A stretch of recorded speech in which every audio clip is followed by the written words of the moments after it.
For more than 150 years, the Spanish claimed Texas, but found it useful only as a frontier to keep non-Spaniards at a safe distance.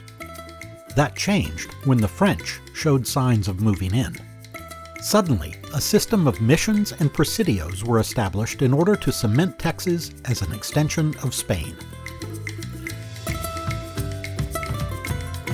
Under Spanish law, the Catholic Church held great power, and Franciscan priests were called upon to turn the native Indians of Texas into loyal citizens of Spain.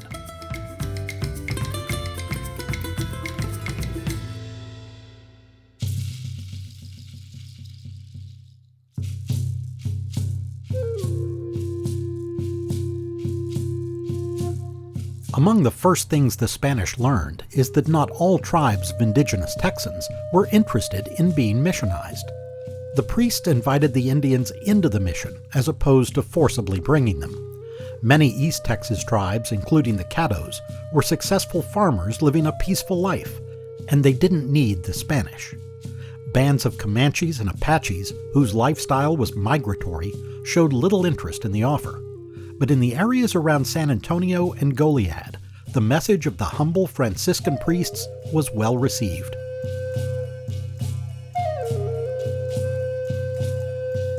These people were hunter-gatherers who lived near the rivers, and they saw benefits in buying into the Spanish lifestyle.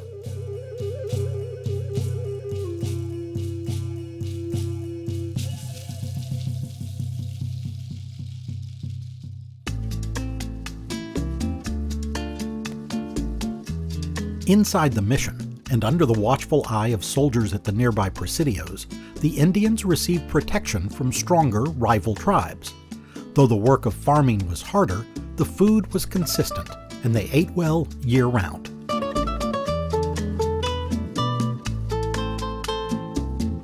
They also learned ranching from the fathers, and gained experience tending to other livestock. Many of the Indians were taught trades, and provided the labor to construct Spanish buildings and acequias to carry water to the mission complexes.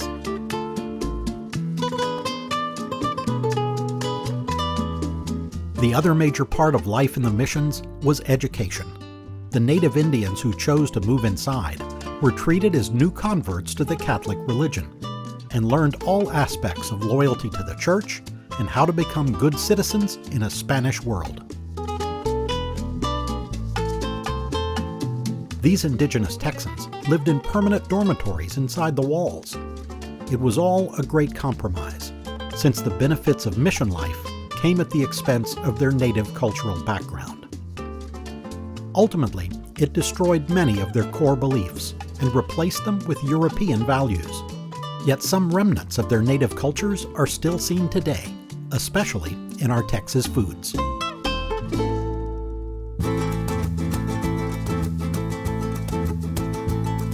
Relationships between the Spanish and the Mission Indians were generally good. Sometimes, when the indigenous people got mad or disillusioned, they left, but the priests usually enticed them to come back, often luring them with gifts. From the point of view of the Spanish, the mission system in Texas was a great success, even better than the system worked in some of their other colonies. Over time, hundreds of the missionized Indians intermarried with Spanish soldiers and townspeople. Their children provided the basis for South Texas culture. Today, some of the mission churches remain active Catholic parishes, and many in those congregations are descendants of the original indigenous Texans who converted to a more Spanish lifestyle 3 centuries ago.